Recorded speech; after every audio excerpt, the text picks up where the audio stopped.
Good morning class. आज हम आपके सेकंड लेसन का सेकंड टॉपिक पढ़ेंगे, जो है धातु कार्बोनेट तथा धातु हाइड्रोजन कार्बोनेट अम्ल के साथ कैसे अभिक्रिया करते हैं। तो आपको याद होगा कि कल हमने अम्ल, क्षार, लवण, सूचक का बेसिक डेफिनेशन पढ़ी थी। आज उससे अगला लेक्चर है जिसमें हम धातु कार्बोनेट और धातु हाइड्रोजन कार्बोनेट के बारे में पढ़ेंगे और साथ ही यह पढ़ेंगे कि धातु कार्बोनेट और धातु हाइड्रोजन कार्बोनेट जब अम्ल से क्रिया करते हैं तो क्या होता है। ठीक है, तो हम इसको अब शुरू करते हैं। तो धातु, कोई भी धातु है जैसे सोडियम, पोटेशियम वगैरह, इस प्रकार से कोई भी धातु है उसके साथ जब कार्बोनेट लिखा जाता है तो कार्बोनेट का फॉर्मूला होता है CO3। तो जैसे मैंने बोला कार्बोनेट का फॉर्मूला तो हो गया CO3, लेकिन अगर यहाँ पे हम बात करें धातु कार्बोनेट की तो फिर जैसे यहाँ पे लिखा है सोडियम कार्बोनेट, Na होता है सोडियम, ठीक है, सोडियम, और CO3 होता है कार्बोनेट। अब ये सोडियम कार्बोनेट देखना, यहाँ पे लिखा है एक होता है Na2CO3, तो इसको पढ़ते हैं सोडियम कार्बोनेट। लेकिन जब बात आती है कि सोडियम बाइकार्बोनेट या सोडियम हाइड्रोजन कार्बोनेट, ठीक है, तो ये हो गया सोडियम NaH हो गया हाइड्रोजन और कार्बोनेट हो गया CO3। तो ये फॉर्मूला बन गया धातु हाइड्रोजन कार्बन का। और जब बात करें धातु कार्बन की तो ये क्या हो जाएगा Na2CO3। तो ये धातु कार्बोनेट का फॉर्मूला हो गया। ठीक है, अब बेसिक चीज़ें पढ़ते पढ़ते हम आगे जाएंगे कि आप सभी ने अपने घरों में सोडियम कार्बोनेट को देखा होगा। तो सोडियम कार्बोनेट का फॉर्मूला क्या बताया, Na2CO3। ठीक हो गया, सोडियम कार्बोनेट। और दूसरा है सोडियम बाइकार्बोनेट या सोडियम हाइड्रोजन कार्बोनेट। तो जो सोडियम कार्बोनेट है इसको हम धावन सोडा भी कहते हैं। धावन सोडा यानी जिससे आप अपने कपड़े वगैरह साफ़ करते, साफ़ सफाई के काम में ये यूज़ में लाया जाता है। और HCl आपको पता है एक क्या है, अम्ल है, तीव्र अम्ल है। ठीक है, तो ये देखो जब सोडियम कार्बोनेट की रिएक्शन हमने कराई अम्ल से, क्यों कराई, क्योंकि हमारा टॉपिक क्या है, धातु कार्बोनेट और धातु हाइड्रोजन कार्बोनेट जब अम्ल के साथ अभिक्रिया करते हैं तो हमको क्या प्राप्त होता है। तो ये सोडियम कार्बोनेट हो गया, यानी धातु कार्बोनेट। सोडियम क्या होती है, धातु होती है। तो सोडियम कार्बोनेट का जब अम्ल के साथ क्रिया कराया तो हमको मिला लवण, जल और CO2। यानी कहने का मतलब क्या है, यहाँ पे समझना, गौर से देखना इसके अंदर। ठीक है, ये हो गया सोडियम कार्बोनेट और अम्ल। जब इसकी क्रिया कराई जाएगी तो हमें NaCl यानी नमक, ये वही नमक है जिसको हम अपने दैनिक जीवन में भोजन के साथ ग्रहण करते हैं, ये वही वाला नमक है। H2O यानी जल और CO2 कार्बन डाइऑक्साइड। अब यहाँ पे आप ध्यान से देखना कि जो सोडियम कार्बोनेट है उसके पीछे सॉलिड लिखा है, यानी ये क्रिस्टलाइन फॉर्म में होगा। और जो HCl है ये एक्वस लिखा है इसके पीछे, यानी ये डाइल्यूट होगा। डाइल्यूट यानी इसमें पानी मिला दिया गया है। जो HCl है वो किसके साथ, जल के साथ घोल के रूप में उपस्थित है। यहाँ पे NaCl भी एक्वस के रूप में है, यानी यहाँ पे NaCl का जो है, इस जो NaCl लवण है वो हमको घोल के रूप में प्राप्त होगा, जल प्राप्त होगा और कार्बन डाइऑक्साइड गैस प्राप्त हो गए। तो ये तो हो गया जब धातु कार्बोनेट की अम्ल के साथ क्रिया कराई गई। ठीक है, अब दूसरा पढ़ते हैं। यहाँ पे ऊपर लिखा था कि धातु कार्बोनेट और धातु हाइड्रोजन कार्बोनेट। ये धातु कार्बोनेट था इसी के साथ अगर हाइड्रोजन लिख देंगे तो ये धातु हाइड्रोजन कार्बोनेट हो गया।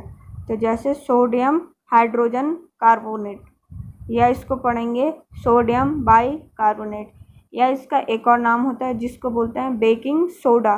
बेकिंग सोडा वही होता है जिसको खाने में यूज़ किया जाता है, जैसे कोई चीज़ बनानी होगी, जैसे भटूरे बनाने होंगे या इस तरह की कभी चीज़ें बनाते हैं फंक्शन में, तो थोड़ा सा चुटकी भर जो सफ़ेद सफ़ेद चीज़ डालते हैं जिसको हम बोलते हैं सोडा, बस ये वही वाला है जिसे बेकिंग सोडा कहते हैं। तो जब बेकिंग सोडा की या खाने वाले सोडा का या सोडियम बाइकार्बोनेट बोल दो या सोडियम हाइड्रोजन कार्बोनेट, सारे नाम इसी के हैं। अम्ल के साथ ये HCl क्या है, अम्ल, इसके साथ क्रिया कराई जाएगी तो लवण और जल मिलेगा।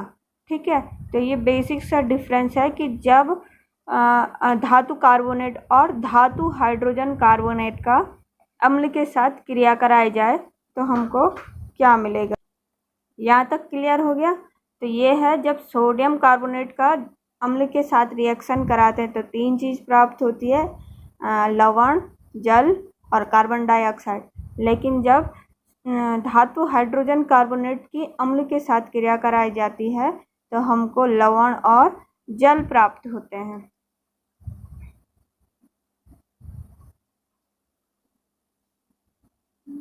ना ठीक हो गया।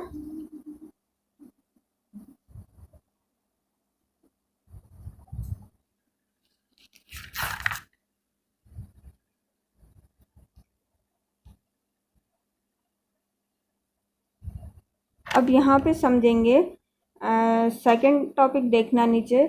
एक मैंने रिएक्शन लिखी है CaOH का होल ट्वाइस एक्वस सॉल्यूशन। तो ये CaOH का होल ट्वाइस हमने पहले भी पढ़ा था। इसको क्या कहते हैं, चूना। ठीक है, बुझा हुआ चूना, कैल्शियम हाइड्रोक्साइड। कौन सा चूना है ये, बुझा हुआ चूना। तो बुझे हुए चूने की जब कार्बन डाइऑक्साइड से क्रिया कराई जाती है तो कैल्शियम कार्बोनेट मिलता है। क्या मिलता है, कैल्शियम कार्बोनेट और जल प्राप्त होता है। तो कैल्शियम कार्बोनेट कब बनता है, आप देखते होंगे कि जब घरों में सफ़ेदा करने के लिए चूना मिलाया जाता है पानी के साथ, तो उससे हीट के साथ बुलबुले निकलते हैं और साथ में कुछ गैस निकलती है, तो उसके बाद बनता है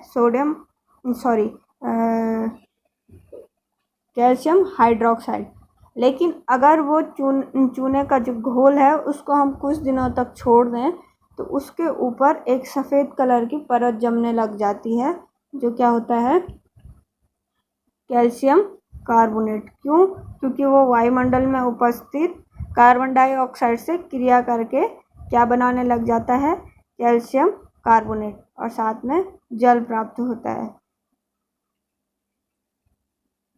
फिर अगर कैल्शियम कार्बोनेट को जल के साथ क्रिया कराएंगे और CO2 गैस उसमें डाली जाएगी तो हमको CaHCO3 का होल ट्वाइस मिलता है। और इसके पीछे देखना क्यों लिखा है, यानी ये एक्वस सॉल्यूशन है, यानी जल के साथ घोल के रूप में उपस्थित है।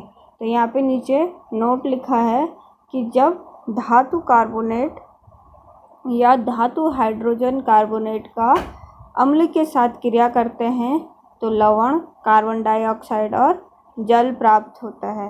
ये सबसे ऊपर वाली रिएक्शन में लिखा है। ठीक है, यहाँ पे CO2 ये पूरा ये है। अब नेक्स्ट हम देखते हैं, नेक्स्ट टॉपिक देखेंगे कि जब अम्ल और क्षार आपस में अभिक्रिया करते हैं तो क्या होता है। यानी ऊपर हेडिंग लिखा है अम्ल एवं क्षार परस्पर क्रिया कैसे करते हैं या परस्पर कैसे अभिक्रिया करते हैं, तो उसको हम समझेंगे।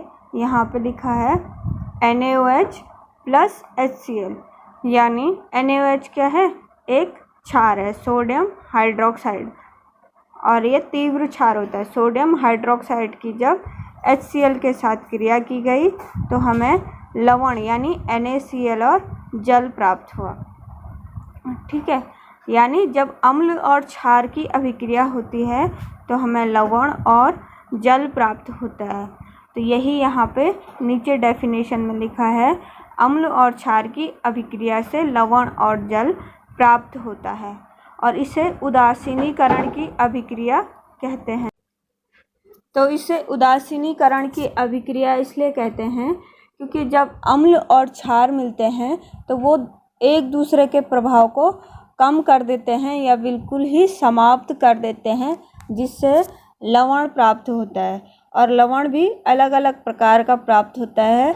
यदि हमारे पास तीव्र क्षार है और दुर्बल अम्ल है तो प्राप्त लवण की प्रकृति अम्लीय होगी। और ऐसे ही अगर इसका उल्टा कर दे कि अगर हमारे पास तीव्र अम्ल है और दुर्बल क्षार है तो बनने वाले लवण की प्रकृति अम्लीय होगी और तीव्र क्षार और दुर्बल अम्ल से बनने वाले लवण की प्रक्रिया क्षारीय होगी। जिसकी पावर ज़्यादा होगी लवण भी उसी प्रकृति का होगा। और यदि दोनों की पावर सेम सेम होगी या दुर्बल दुर्बल या प्रबल प्रबल होंगे दोनों, तो अम्ल भी उदासीन होकर जो बनने वाला लवण होगा वो उदासीन बनेगा। नीचे लिखा है, यदि किसी अभिक्रिया में यदि किसी अम्ल को जल में घोल दिया जाए तो वह तनुकृत हो जाता है। यानी कहने का मतलब है कि सपोज हमारे पास कंसंट्रेटेड हाइड्रोक्लोरिक अम्ल है, यानी तीव्र HCl या हाइड्रोक्लोरिक अम्ल है। तो अगर हमको उसकी पावर को कम करनी है, उसकी तनुता को घटाना है, तो उसमें क्या है, पानी मिला देंगे। लेकिन पानी मिलाने का एक मेथड होता है कि हमको जितना भी पानी मिलाना है उसको पहले हम अलग ले लेंगे और धीरे धीरे उसमें अम्ल मिलाएंगे, एकदम से पूरा अम्ल नहीं मिलाएंगे। और कभी भी जब अम्ल को तनुकृत किया जाता है तो अम्ल में डायरेक्ट पानी नहीं डाला जाता, क्योंकि बहुत तेज़ी से बॉन्ड ब्रेक होते हैं और जिससे बर्तन में जो है ऊष्मा निकलनी शुरू होती है और बर्तन का फूटने का डर रहता है। इसलिए इस काम को बहुत सावधानी पूर्वक और धीरे धीरे किया जाता है। इसको ऐसे समझो कि आपके पास जूस है, जूस कौन सा, स्क्वैश वाला, तो हम उसको वैसे नहीं पी सकते। अगर हम उसको डायरेक्ट पिएंगे तो वो काफ़ी गाढ़ा और मीठा लगता है। तो हम जूस पीने के लिए क्या करते हैं, उसमें पानी मिला देते हैं। तो पानी मिला के हमने क्या किया, जूस को तनुकृत किया। पहले वो कंसंट्रेटेड था, उसमें पानी डाल के उसको डाइल्यूट कर दिया। तो यही प्रोसेस किस में करनी है, अम्ल में। यदि अम्ल तीव्र है तो उसमें अगर हम जल को मिला दें तो वह तनुकृत हो जाएगा, यानी डाइल्यूट हो जाएगा। फिर नीचे लिखा है, अम्लीय विलयन में विद्युत प्रवाहित होती है। तो इससे हमको ये पता चलता है कि अम्ल को तनुकृत कैसे किया जाता है। तो कभी भी अगर अम्ल को तनुकृत करने को आपको बोला जाए तो डायरेक्ट एसिड को पानी में मत डालना, ठीक है, या फिर डायरेक्ट पानी को एसिड में नहीं डालना। कभी भी हो पानी को एसिड में नहीं डालना चाहिए। एसिड को भले पानी में डाल दो, लेकिन उसका एक प्रोसीजर होता है, धीरे धीरे करके, और धीरे धीरे नीचे छड़ से एक आती है ग्लास छड़, उससे, या ग्लास रॉड भी बोलते हैं उसको, उससे हिलाते जाना है उसको, और बिल्कुल धीरे धीरे करके एसिड को वाटर में ऐड करना होता है। तो यहाँ पे मैंने लिखा है नीचे, इस पैराग्राफ में गौर से देखना आप लोग, कि अम्लीय विलयन में विद्युत धारा प्रवाहित होता है, क्योंकि जब किसी भी अम्ल को जल में घोला जाता है तो वह H पॉजिटिव व नेगेटिव भागों में, यानी आयनों में, आयन होते हैं प्लस और माइनस, जहाँ पे चार्ज दिखाएगा उसको बोलते हैं आयन। तो कल हमने पढ़ा था कि जब किसी अम्ल को जल में घोला जाता है तो वो क्या है, H पॉजिटिव आयन देते हैं। और साथ ही जिस अम्ल जब टूट के H पॉजिटिव आयन देता है तो जो बाकी बचा हुआ भाग है वो नेगेटिव हो जाता है। पॉजिटिव और नेगेटिव आयनों में टूट जाता है और विद्युत धारा का प्रभाव अम्ल की उपस्थिति में इन्हीं आयनों के द्वारा होता है। अब यहाँ पे नीचे एग्जाम्पल लिखा है, इसे देखें आप। ये पहला है, अगर हाइड्रोक्लोरिक अम्ल को